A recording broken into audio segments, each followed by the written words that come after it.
ये आकाशवाणी रायपुर है। प्रादेशिक समाचार बुलेटिन के साथ मैं शुभ्रा भट्टाचार्य।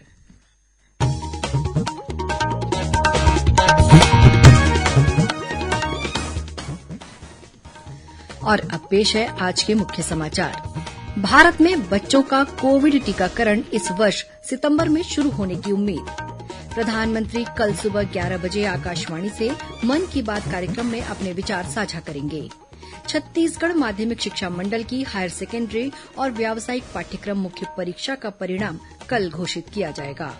और प्रदेश के कई इलाकों में तेज बारिश से नदी नाले उफान पर, अगले 24 घंटों के दौरान कुछ स्थानों पर भारी बारिश होने की चेतावनी।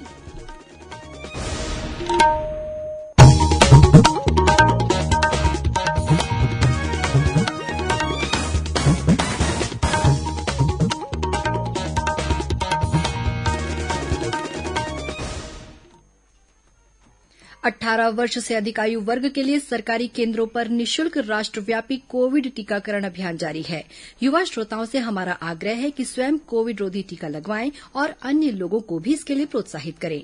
कोविड स्वास्थ्य के लिए खतरा बना हुआ है, ऐसे में एहतियाती उपायों के पालन में कोताही न बरतें। जब तक आवश्यक न हो घर से बाहर न निकलें और 3 सरल उपायों का पालन करें।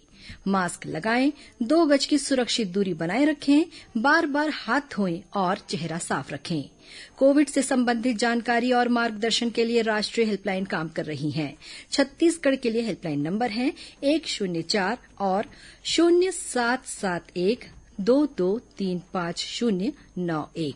साथ ही राष्ट्रीय हेल्पलाइन नंबर है 1075। अब समाचार विस्तार से। भारत में बच्चों का कोविड टीकाकरण इस वर्ष सितंबर में शुरू होने की उम्मीद है। एक साक्षात्कार में नई दिल्ली के अखिल भारतीय आयुर्विज्ञान संस्थान एम्स के निदेशक डॉक्टर रणदीप गुलेरिया ने कहा कि दवा कंपनी जॉयडस ने टीकों का परीक्षण पूरा कर लिया है और आपात उपयोग की अनुमति का इंतजार है। भारत बायोटेक के कोवैक्सीन का परीक्षण अगस्त या सितंबर तक पूरा हो जाएगा और इसके बाद इसे मंजूरी मिलने की उम्मीद है। उन्होंने बताया कि फाइजर टीके को अमेरिकी नियामक एजेंसी पहले ही स्वीकृति दे चुकी है। प्रदेश में कोरोना संक्रमण की स्थिति में लगातार सुधार हो रहा है और औसत पॉजिटिविटी दर गिरकर 0.3% पर आ गई है। कल प्रदेश में कोरोना संक्रमण के 118 नए मामले सामने आए हैं। वर्तमान में लगभग 3000 मरीजों का इलाज विभिन्न अस्पतालों या होम आइसोलेशन में चल रहा है। इधर जांजगीर चांपा जिले में कोरोना संक्रमण की रोकथाम के लिए कोविड प्रोटोकॉल का उल्लंघन करने वालों के खिलाफ जिला प्रशासन की संयुक्त टीम कड़ी कार्रवाई करेगी। कलेक्टर और पुलिस अधीक्षक के निर्देश पर आयोजित राजस्व तथा पुलिस अधिकारियों की बैठक में इस संबंध में जरूरी निर्देश दिए गए। वहीं महासमुंद जिले में कोरोना की संभावित तीसरी लहर से निपटने के लिए प्रशासन द्वारा तैयारियां शुरू कर दी गई हैं। जिले के सभी सामुदायिक स्वास्थ्य केंद्रों में ब्लड बैंक की स्थापना की जा रही है। कलेक्टर ने अधिकारियों की बैठक लेकर जिले के सभी अस्पतालों में मरीजों के उपचार के लिए स्वास्थ्य सुविधाएं उपलब्ध कराने के निर्देश दिए हैं। इस बीच प्रदेश में कोरोना टीकाकरण का कार्य जोर शोर से जारी है। राज्य में कोरोना से बचाव के लिए अब तक 1,16,07,000 से अधिक टीके लगाए गए हैं। प्रदेश के 94,35,000 से अधिक लोगों को पहला टीका और 21,72,000 लोगों को दोनों टीके लगाए जा चुके हैं। कोरोना टीकाकरण के मामले में रायपुर शहर देश की राजधानी नई दिल्ली सहित कई महानगरों से आगे है।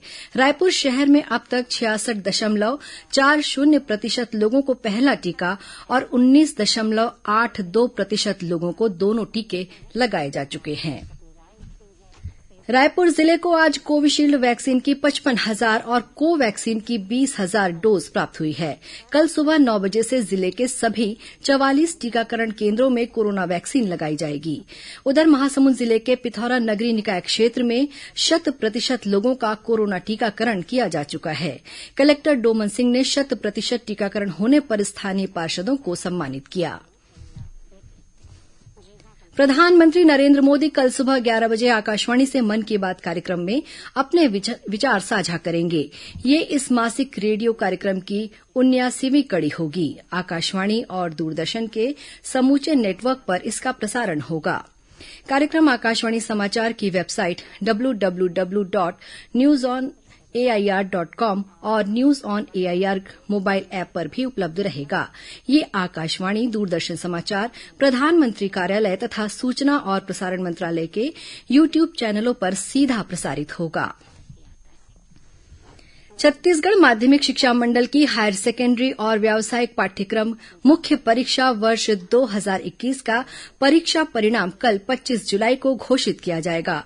स्कूल शिक्षा मंत्री doctor Premsai Singh Tekam video conferencing के माध्यम से ऑनलाइन परीक्षा परिणाम जारी करेंगे। परीक्षा परिणाम को मंडल की वेबसाइट www.cgbsc.nic.in तथा result.cg.nic.in पर देखा जा सकता है। केंद्र सरकार ने कहा है कि राष्ट्रीय पात्रता सह प्रवेश परीक्षा नीट और अन्य संयुक्त प्रवेश परीक्षाएं निरस्त करने की कोई योजना नहीं है। लोकसभा में लिखित उत्तर में केंद्रीय स्वास्थ्य राज्य मंत्री भारती प्रवीण पवार ने कहा कि नीट पोस्ट ग्रेजुएट परीक्षा 11 सितंबर को और नीट अंडर ग्रेजुएट परीक्षा 12 सितंबर को होगी। भीड़भाड़ और लंबी दूरी की यात्रा से बचने के लिए देश में परीक्षा केंद्रों की संख्या बढ़ाई गई है। स्वास्थ्य राज्य मंत्री ने बताया कि परीक्षा संचालन में कोविड संबंधी सभी नियमों का कड़ाई से अनुपालन किया जाएगा। सभी परीक्षार्थियों को सुरक्षा किट उपलब्ध कराई जाएंगी। मुख्यमंत्री भूपेश बघेल ने कहा है कि सहकारी बैंक से किसानों की बड़ी उम्मीदें हैं। ग्रामीण अर्थव्यवस्था को स्वावलंबी बनाने के लिए सहकारिता आंदोलन के विस्तार और इसे और अधिक मजबूत बनाने की आवश्यकता है। मुख्यमंत्री आज अपने निवास कार्यालय से वीडियो कॉन्फ्रेंसिंग के जरिए जिला सहकारी केंद्रीय बैंक राजनांदगांव के नवनियुक्त अध्यक्ष नवाज खान के पदभार ग्रहण समारोह को संबोधित कर रहे थे। उन्होंने कहा कि किसानों के साथ साथ मजदूरों, गौपालकों और वनवासियों को भी सहकारी बैंकों से जोड़ा जाना चाहिए, जिससे उन्हें भी बैंक की सुविधाओं का लाभ मिल सके। खबरों का सिलसिला जारी रहेगा। अभी वक्त है एक छोटे से विराम का।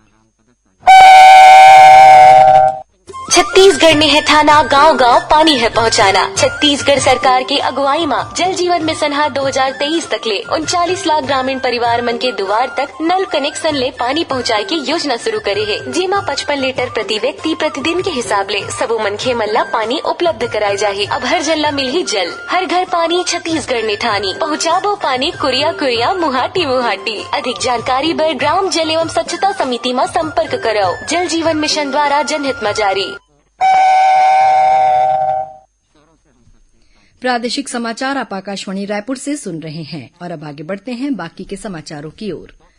भारतीय जनता पार्टी के प्रदेश मंत्री ओपी चौधरी ने केंद्र सरकार की ओर से छत्तीसगढ़ के लिए 10 नए मॉडल डिग्री कॉलेजों की मंजूरी दिए जाने पर केंद्र सरकार का आभार व्यक्त किया है।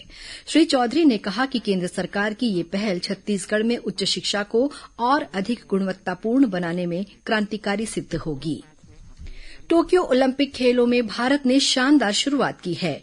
भारोत्तोलक मीराबाई चानू ने देश के लिए पहला रजत पदक जीत लिया है। उन्होंने भारोत्तोलन की 49 किलोग्राम भार वर्ग की क्लीन एंड जर्क स्पर्धा में कुल 202 किलोग्राम वजन उठाकर इन खेलों में भारत को पहली सफलता दिलाई।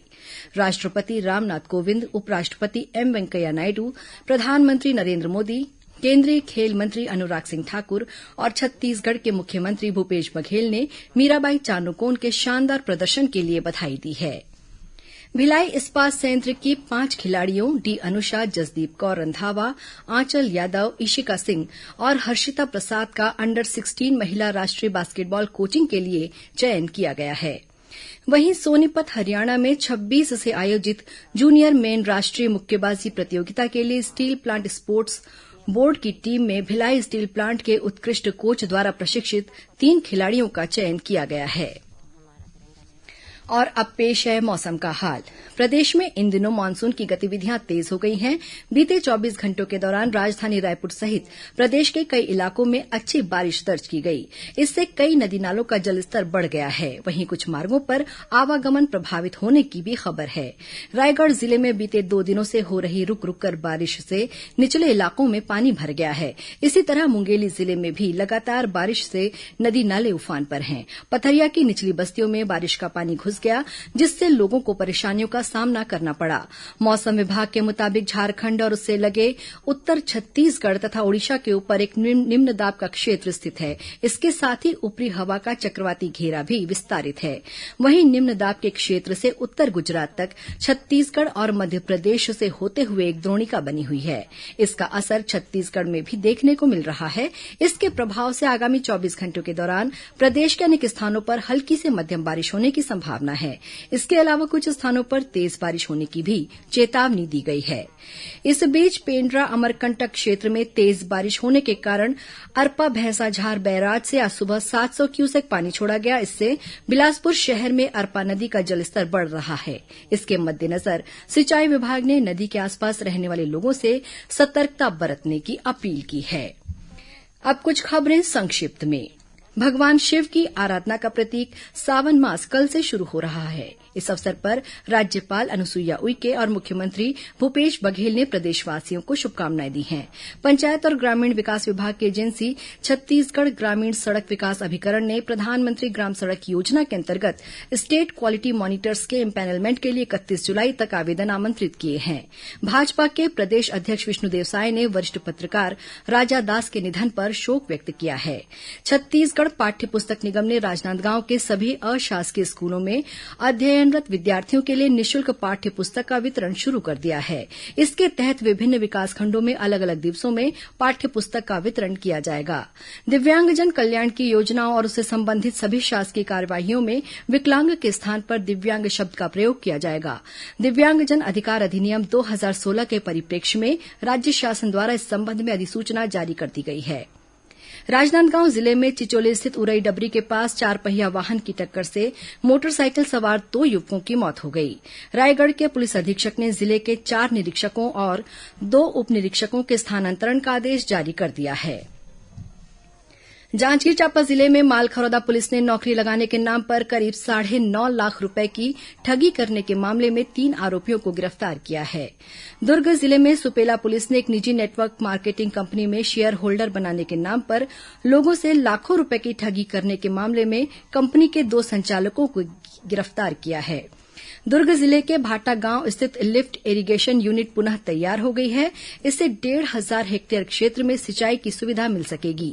जांजगीर चांपा जिले के बलौदा क्षेत्र में हुए 2 अलग अलग सड़क हादसों में 3 लोगों की मौत हो गई और राजनांदगांव के संतोषी नगर क्षेत्र की झुग्गी बस्तियों के रहवासियों ने पट्टे तथा व्यवस्थापन की मांग को लेकर नगर निगम कार्यालय के सामने प्रदर्शन किया और आयुक्त को ज्ञापन सौंपा। अंत में मुख्य समाचार एक बार फिर।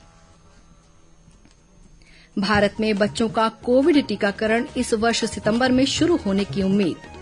प्रधानमंत्री कल सुबह 11 बजे आकाशवाणी से मन की बात कार्यक्रम में अपने विचार साझा करेंगे। छत्तीसगढ़ माध्यमिक शिक्षा मंडल की हायर सेकेंडरी और व्यावसायिक पाठ्यक्रम मुख्य परीक्षा का परिणाम कल घोषित किया जाएगा। और प्रदेश के कई इलाकों में तेज बारिश से नदी नाले उफान पर। अगले 24 घंटों के दौरान कुछ स्थानों पर भारी बारिश होने की चेतावनी। इसी के साथ प्रादेशिक समाचार बुलेटिन समाप्त हुआ। नमस्कार।